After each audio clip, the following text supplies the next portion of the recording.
नमस्कार, मैं अभिषेक उपाध्याय। आप देख रहे हैं टॉप सीक्रेट। सीमा हैदर पर अटैक होता है। अटैक होता है ठीक उसी समय जब चर्चा चल रही होती है सीमा हैदर को पाकिस्तान भेजने की। और अटैक भी बड़ा दिलचस्प है। शनिवार यानी अभी जो बीता हुआ दिन है, शनिवार की शाम को गुजरात के सुरेंद्र नगर से करीब 900 किलोमीटर दूर से एक व्यक्ति आता है। वो पहले जनरल का टिकट लेकर के दिल्ली पहुंचता है और दिल्ली के बाद पूछते पूछते वो पहुंचता है रबुपुरा गांव ग्रेटर नोएडा के, जहां पर सीमा हैदर अपने पति सचिन मीणा और बच्चों के साथ में रह रही होती है। वो वहां पर पहुंचता है और अब पूरी कहानी सुनिए, कितनी नाटकीय कहानी। वो दरवाजे पर लाते मारता है।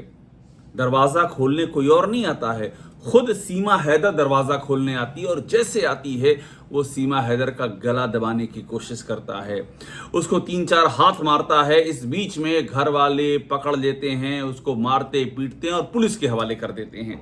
अब यह सवाल उठ रहा है टाइमिंग को लेकर के। आप सोचिए, जिस समय पहलगाम अटैक हुआ है, जिस समय जो भारत में रह रहे पाकिस्तानी उनको वापस पाकिस्तान भेजा जा रहा है, और जिस समय ये मांग उठ रही है कि सीमा हैदर को भी पाकिस्तान डिपोर्ट कर दिया जाए, यहां तक कि जिसने सीमा हैदर और सचिन उसके पति की जमानत कराई थी, उस वकील ने भी कह दिया कि सीमा हैदर को वापस पाकिस्तान भेजिए। इतना ज्यादा दबाव है सीमा हैदर को वापस पाकिस्तान भेजने का। और उसी समय सीमा हैदर पर अटैक हो जाता है। और मैं फिर से कह रहा हूं, ये जो शख्स गुजरात से आया हुआ है, जिसने ये अटैक किया है, इस शख्स को लेकर के किसी को कोई जानकारी नहीं है कि ये अचानक कहां से यहां पर आ गया और कैसे उसने इतना सनसनीखेज कारनामे को अंजाम दे दिया। और अब क्या हुआ है, इसके बाद सीमा हैदर की सुरक्षा बढ़ा दी गई है। मतलब जो बेहद ही सेंसिटिव जगह थी और पहलगाम के बाद जहां पर सुरक्षा और होनी चाहिए थी, वहां पर गुजरात से आकर के एक व्यक्ति, जिसके बारे में अब कहा जा रहा है कि मानसिक स्थिति उसकी ठीक नहीं है, वो सीमा हैदर पर अटैक कर देता है। पुलिस उसे पकड़ लेती है और अब वहां पर सुरक्षा लगा दी जाती है। अब यहां बहुत सारे सवाल खड़े हो रहे हैं। सवाल यह है कि ये टाइमिंग क्या कहलाती है, ये क्या टाइमिंग कहती है। क्योंकि अब तो सीमा हैदर के पाकिस्तान जाने की प्रक्रिया, ऐसा कहा जा रहा है कि बहुत ही तेज हो सकती है। सीमा हैदर ने हालांकि अभी हिंदुस्तान में एक बच्ची को जन्म दिया है। वो सचिन मीणा की बच्ची है जिससे सीमा हैदर ने शादी की है।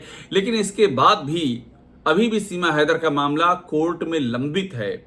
उसे भारत की नागरिकता नहीं मिली है। और उधर पाकिस्तान में उसका जो पति है, पूर्व पति गुलाम हैदर, वो लगातार मांग कर रहा है कि सीमा हैदर को वापस भेजा जाए। और वहां भी बड़े पेच हैं। गुलाम हैदर के हवाले से, उसके परिचितों के हवाले से कई ऐसी बातें सामने आ रही हैं जो कि बताती हैं कि ये आईएसआई का भी एक कनेक्शन हो सकता है। उसमें एक गुलाम अकबर नाम के व्यक्ति की बात कही जा रही है जो कि पाकिस्तानी सेना को ट्रेन किया करता था। सीमा हैदर के परिवार का भी आईएसआई के कनेक्शन की बातें वहां सब सामने आ रही हैं।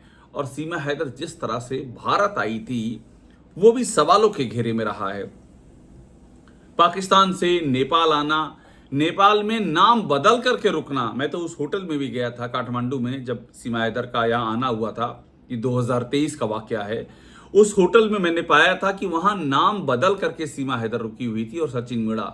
और उसके बाद वो एक बस करते हैं और वहां से नेपाल बॉर्डर क्रॉस करते हुए हिंदुस्तान में आ जाते हैं और वहां से चुपचाप आ जाते हैं अपने दादरी इलाके में, जहां पर सीमा हैदर की ससुराल है, नई वाली ससुराल।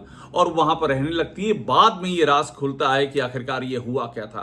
तो इसमें इतने सारे झोल हैं, इतने सारे पेच हैं। अभी भी इस मामले की जांच चल रही है। अभी जांच किसी नतीजे पर नहीं पहुंची है। ये मामला अभी भी न्यायालय के दायरे में सीमा हैदर के मामले में न किसी तरह की क्लीन चिट है और न ही सीमा हैदर को भारतीय नागरिकता मिली है। इस बीच में सीमा हैदर के बारे में एक बात और सामने आ रही है कि सीमा हैदर हैकिंग जानती है, टेक्नोलॉजी की हैकिंग। ये बात सामने आ चुकी है। उसको जानने वाले पाकिस्तान में बताते हैं कि वो तकनीकी रूप से, यानी टेक्नोलॉजी की लेवल पे बहुत ही ज्यादा सक्षम है, इफिशिएंट है। वो देखते ही देखते किसी भी मोबाइल की टेक्निक को, किसी भी इंटरनेट गेम की टेक्निक को हैक करना जानती है। और उसकी सचिन मीणा से जो दोस्ती हुई थी वो पबजी के जरिए ही हुई थी। और वो दोस्ती ऐसी आगे बढ़ी कि सीमा हैदर सचिन के प्रेम में अचानक ही रहस्यमय तरीके से हिंदुस्तान में दाखिल हो गई।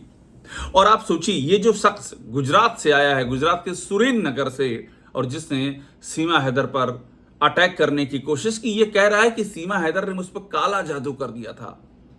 अब काला जादू यूपी के ग्रेटर नोएडा में बैठ करके एक महिला गुजरात के सुरेंद्रनगर में बैठे एक शख्स पर कैसे कर सकती है? पुलिस कह रही है कि उसकी मानसिक स्थिति ठीक नहीं है।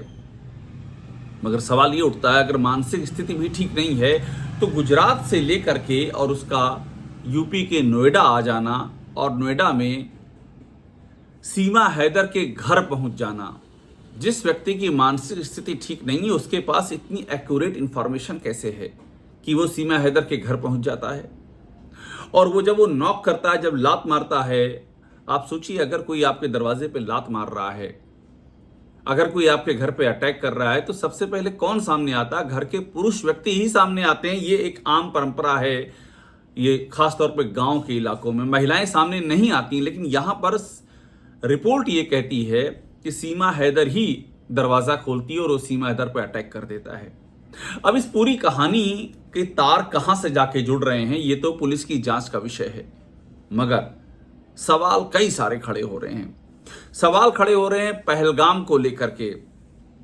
पहलगाम के बाद एक जो बात सामने आ रही कि ओवरग्राउंड वर्कर्स, आईएसआई के ओवरग्राउंड वर्कर्स ये वे जो कि आम लोगों के बीच में घुले मिले होते हैं, जिनके बारे में पता नहीं होता, लेकिन सारी इंफॉर्मेशन वो यहां से दुश्मन मुल्क को और उसकी एजेंसियों को पहुंचाते हैं। तो ये ओवरग्राउंड वर्कर्स का कोई नेटवर्क है क्या? अब ये सब सवाल हैं। इन पर अभी इत्मीनान इसलिए नहीं है क्योंकि इस बारे में जांच का होना बाकी है। अभी तो सीमा हैदर के सच का आना बाकी है। लेकिन इस बीच में गुजरात से आए इस शख्स ने जिस तरह से अटैक किया है, तो ये ओवरग्राउंड वर्कर वाली थ्योरी एक बार फिर से ये चर्चा में आ गई है। सवाल ये कि शख्स वाकई मानसिक रूप से बीमार है या फिर ये खेल कुछ और है, ये खेल बड़ा है।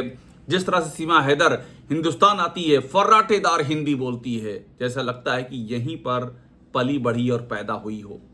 और जिस तरह से एकदम डिटैच है, उसको एक पैसे का फर्क नहीं है अपनी मातृभूमि छोड़ के आने का, पाकिस्तान छोड़ करके आने का। उसके इमोशंस में कहीं वो जगह है ही नहीं। 2023 में आई है, 2025 से 2 सालों के भीतर कहीं से कोई इमोशंस ही नहीं है। ये बहुत ही, जिसे हम कह सकते हैं कि हार्डकोर ट्रेनिंग भी हो सकती है। अगर दूसरा जो जांच पड़ताल में तथ्य सामने आता है तो आप ये मान लीजिए कि हार्डकोर ट्रेनिंग भी हो सकती है। और अगर वाकई वो प्रेम दीवानी है, अगर वो प्रेम में यहां पर आई है, तो ये भी एक मसला है कि कोई इतना ज्यादा मजबूत मेंटली कैसे हो सकता है। तो ये सवाल लगातार उठ रहे हैं, इसकी तफ्तीश जारी है, इसका सच सामने आना बहुत जरूरी है।